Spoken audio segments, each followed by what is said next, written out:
What is hysteroscopy? Hysteroscopy ఎందుకు చేస్తారు? నేను మీ doctor Shilpa, obstetrician and gynaecologist, infertility specialist. Hysteroscopy అనేది మినిమల్ ఇన్వేసివ్ ప్రొసీజర్, ఒక చిన్న ప్రొసీజర్, అండర్ అనస్థీషియా జరిగే ప్రొసీజర్. ఏదైతే వెజైనా ద్వారా ఒక చిన్న కెమెరా బేస్డ్ ఇన్స్ట్రుమెంట్ అనేది పెట్టడం జరుగుతుంది. ఈ హిస్ట్రోస్కోపీ ద్వారా ఏమేం తెలుసుకోవచ్చు? ఈ హిస్ట్రోస్కోపీది కెమెరా పెట్టి చూసినప్పుడు సర్విక్స్ ఎలా ఉంది, సర్వైకల్ బ్లాకేజ్ ఏమన్నా ఉందా అనేది, అంటే ఫర్టిలిటీలో భాగంగా వాళ్ళలో ట్యూబ్ ఎలా ఉంది, ఒక ఉమెన్ కి ట్యూబ్ పేటెన్సీ అనేది, ట్యూబ్స్ ఓపెన్ ఉన్నాయా లేదా అనేది తెలుసుకోవచ్చు హిస్ట్రోస్కోపీ ద్వారా.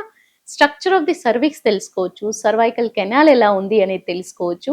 దాంతోపాటు యూటరస్ ఇన్నర్ లైనింగ్ అంటే సెప్టేట్ అబ్నార్మాలిటీస్ ఏమన్నా ఉన్నాయా, అంటే సెప్టేట్ లాంటిది ఏమన్నా ఉందా, షేప్ ఆఫ్ ది యూటరస్ ఎలా ఉంది, ఇన్నర్ సర్ఫేస్ అనేది బైకార్నియేట్ అంటే మధ్యలో సెప్టమ్ లాగా ఒక్కోసారి ఒక చిన్న లేయర్ ఏదైతే ఉందో అబ్స్ట్రక్షన్ లాగా ఉందా, దాన్ని తీసేయాల్సిన అవసరం ఉందా, కంప్లీట్ సెప్టమా, పార్షియల్ సెప్టమా అనేది స్ట్రక్చరల్ అబ్నార్మాలిటీస్ తెలుస్తాయి. ఎట్ ద సేమ్ టైం కొన్ని రకాల అన్ఎక్స్ప్లెయిన్ ఇన్ఫర్టిలిటీ ఉన్నప్పుడు కూడా కారణాలు ఇన్ఫెక్షన్ బేస్డ్ ఉందా, లేదా యూటరస్ ఇన్నర్ లైనింగ్ అనేది ఇన్ఫెక్టెడ్ గా ఉందా, పాలిప్స్ లాగా ఉన్నాయా, చిన్న చిన్న పింపుల్స్ లాగా అవేమైనా ఫార్మేషన్ జరిగి ఉన్నాయా. ఎట్ ద సేమ్ టైం ఈ హిస్ట్రోస్కోపీ జరిగినప్పుడే థెరాపిటిక్ మెథడ్ లో ఆ పాలిప్స్ రిమూవ్ చేయొచ్చు. ఎట్ ద సేమ్ టైం ఆ టెస్ట్ తీసి, అంటే టిష్యూ యూటరస్ ఇన్నర్ లైనింగ్ అనేది తీసుకొని టెస్టింగ్ కి బయాప్సీ రూపంలో పంపించే అవకాశం కూడా హిస్ట్రోస్కోపీ ద్వారా మనకి అవకాశం ఉంటుంది.